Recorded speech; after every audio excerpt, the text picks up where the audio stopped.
All right, hold up. Listen to this. That whole $8 million deal for Claressa Shields? Yeah, it's straight up fake, a total scam, a full-on fraud. So today, we gotta break down Claressa Shields because after watching her Breakfast Club interview this morning, I'm starting to see why she's got a mortgage and a car payment. Spoiler alert, that $8 million is MIA. Shout out to Punch Drunk Boxing on YouTube, y'all, because he just exposed this entire situation and tore it all the way down. What we were told, what Claressa supposedly said at a presser, was that she got a $3 million signing bonus and was allegedly gonna make $2 million per fight, plus do some music. No. That was all lies, a complete scam, a total mess. There's no way Papoose is covering her mortgage, her car, her hotels, or her flights. It's all getting filed under Win Records business expenses. Here's where it gets wild. Punch Drunk Boxing did his homework and hit up the Michigan Commission for the fight records. Turns out licensing alone was $1.6 million, and since this wasn't a pay-per-view event, there was zero back-end kickbacks. He also pointed out that Franch Cruz probably got between $100K and $200K tops, while Claressa Shields might have pulled somewhere in the neighborhood of $900K to $1.2 million for the fight, including all that hype and promotion. Then you got to account for everyone else. Undercard fighters, singers, celebrities like Boosie and Kelly Price, plus the Win Records artists who got lost in the shuffle. And let's not forget Zeus Network and Natalie Nunn's performance. So what's in it for them?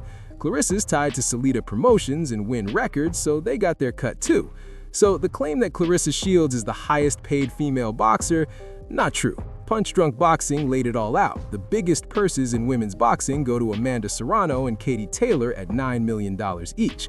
Claressa still has a long climb before reaching that level. Probably why she's salty about the $15 million offer Layla Ali got for a fight. Bottom line, she's gonna have to be in the studio, on tour, grinding non-stop to try and push this music because the math on hitting $8 million just doesn't add up. She's not an established star. She's no Beyonce, no Remy Ma, no Nicki Minaj, no Glorilla. So where's that cash supposed to come from? Money's flying out the door. Studio time, producers, writers, engineers, it all adds up fast.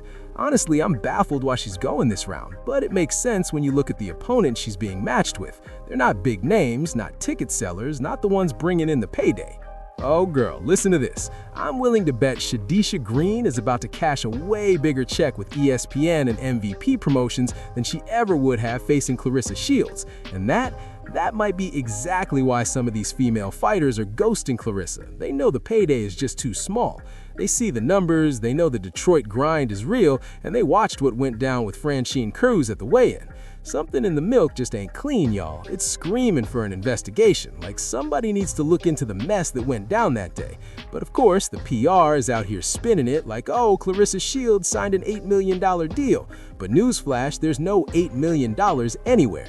You might have allegedly gotten a $3 million signing bonus, Claressa, but there's no way you're hitting $2 to $3 million per fight.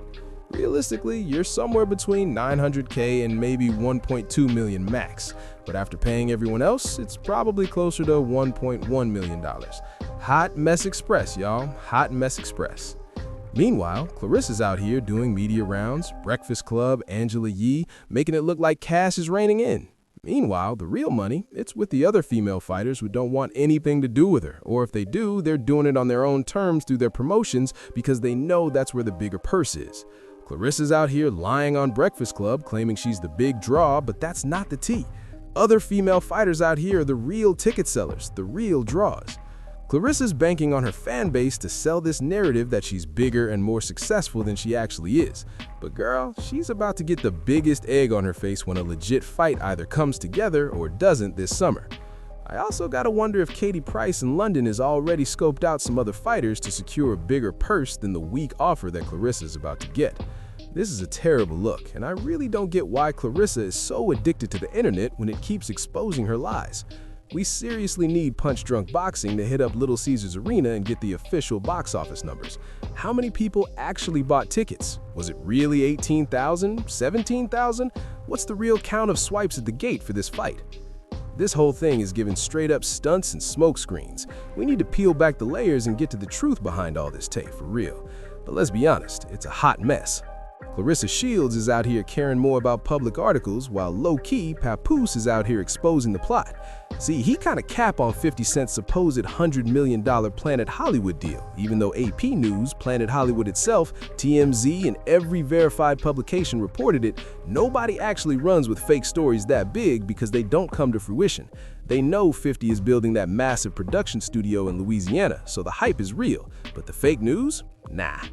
And here's where it gets messy.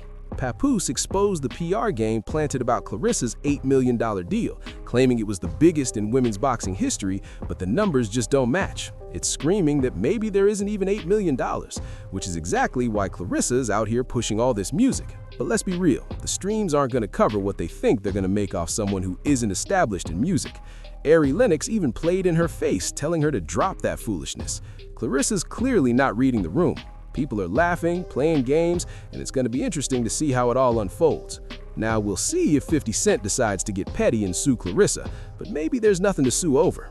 Maybe he did his research and realized that $8 million was a scam and suing would cost more than recouping it. Sure, he didn't hesitate with Tierra Marie, charging her for legal fees, but this one, they tried to feed us a fake narrative, and it's a hard pass. Anyway, that's the tea, y'all. That's it for this video. Drop your thoughts in the comments. Don't forget to like, comment, and subscribe, and hit the notification bell so you catch all the new content the second it drops. With that, I'll catch you guys again very soon.